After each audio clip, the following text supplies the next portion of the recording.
हिंदू महामंच ने छात्रा से यौन उत्पीड़न के आरोप में शिक्षक की गिरफ्तारी की मांग की।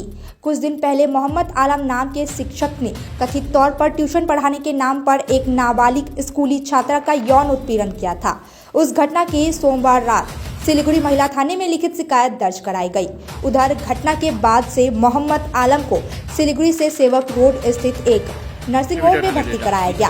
मालूम हो कि उन्हें नाक में चोट लगने के कारण भर्ती कराया गया था। बंग हिंदू महामंच ने आज आरोपी शिक्षक की गिरफ्तारी की मांग की। इस दिन संगठन के सदस्यों ने सिलीगुड़ी महिला थाने में जाकर आईसी से मुलाकात की। उन्होंने शिक्षक की गिरफ्तारी की मांग की है। उन्होंने कहा कि वे शिक्षक विद्यालय और डीआई कार्यालय भी जाएंगे। संगठन के सदस्यों ने कहा कि शिक्षक को नौकरी से निलंबित करने की मांग को लेकर आंदोलन भी किया जाएगा। আমাদের শিলিগুড়ির সমস্ত সাংবাদিক বন্ধুদের আমার খুবই ধন্যবাদ জানাই। তারা শিলিগুড়ির ছোট থেকে ছোট বা খুব এই যে নিকৃষ্টজনিত যেগুলো ঘটনা আছে আমাদের সাধারণ মানুষের সামনে তুলে ধরে এবং তাদেরকে অ্যাওয়ার করে, তার জন্য সবাইকেই ধন্যবাদ।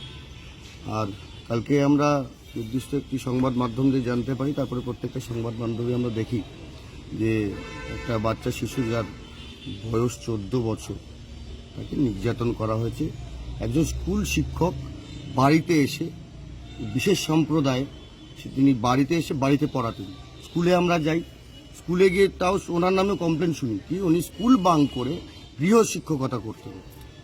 তো কিসের জন্য, কোন ব্যক্তিগত স্বার্থকে চরিতার্থ করার জন্য এই গভর্নমেন্ট, উনি কি বিশেষ একটা সাম্প্রদায়িক থেকে বিলং করেন বলে ওনাকে ছাড় দেওয়া হচ্ছে না তাদের উপরে কিছু বলা হচ্ছে না, তাই কারণে কি তিনি গৃহশিক্ষক কি করে, মানে গৃহশিক্ষকতা কি করে করছেন একজন স্কুল শিক্ষক? এটার জন্য আমাদের সবথেকে বড় প্রশ্ন। আর দীর্ঘদিন ধরে শিলিগুড়িতে চলতে থাকা এই যে নারীদের উপরে অশ্লীল আচরণ, আপনারা কিছুদিন আগেই দেখলেন পরপর একদিনে 3টা, আবার 5 নম্বর ওয়ার্ডের ঘটনা, যেটা 5 নম্বর ওয়ার্ডে ঘটলো কালকে। নির্যাতিতার বাড়ি তো মাটিগাড়ায় আমরা গিয়েছিলাম, আমরা তাদের সাথেও দেখা করছি এবং বঙ্গীয় হিন্দু মহামঞ্চের পক্ষ থেকে তাদেরকে আইনি সাহায্যও করা হবে বলে আমরা তাদেরকে প্রতিশ্রুতি দিয়েছি। এবং আমরা শিলিগুড়ি থানায়ও গিয়েছিলাম এবং ওমেন পিএসেও গেলাম, কিন্তু ম্যাডামকে একটাই প্রশ্ন করলাম যে এখনও আসামি অধরা কেন? তাকে তো ধরে নিয়ে তার নাকে হালকা একটা চোট আছে আমরা শুনছিলাম। আমরা সেই বেসরকারি হসপিটালে গিয়েছি এবং ওখানে যাওয়ার পরে দেখলাম যে ওনার হালকা একটা সেরকম কিছু নেই, টাকার জোরে হয়তো বেসরকারি হসপিটালে বেঁচে গেছে। আমার মনে হয় ইতিপূর্বে আমরা এটাও দেখেছি, সেরকম কিছু হলে পুলিশ তার কাস্টাডিতে নিয়ে হসপিটাল বা মেডিকেলে সরকারিভাবে ট্রিটমেন্ট করাবে। আমাদের সংশোধনাগারেও আমাদের ভালো হসপিটাল আছে, আমাদের মুখ্যমন্ত্রী এটা দাবি করেন, তো সেখানেই তার ট্রিটমেন্ট হোক না। তাকে কেন এখনও অ্যারেস্ট করা হচ্ছে না? আমরা বারবার কিন্তু সম্প্রদায়ের গন্ধটা পাচ্ছি। তারা কি একটা বিশেষ সম্প্রদায় বলেই কি এই ঘটনা ঘটছে? তার জন্য আজকে বঙ্গীয় হিন্দু মহামঞ্চ জাস্ট 2টা থানায় ঘুরলো, আমরা ওমেন পিএসও ঘুরলাম।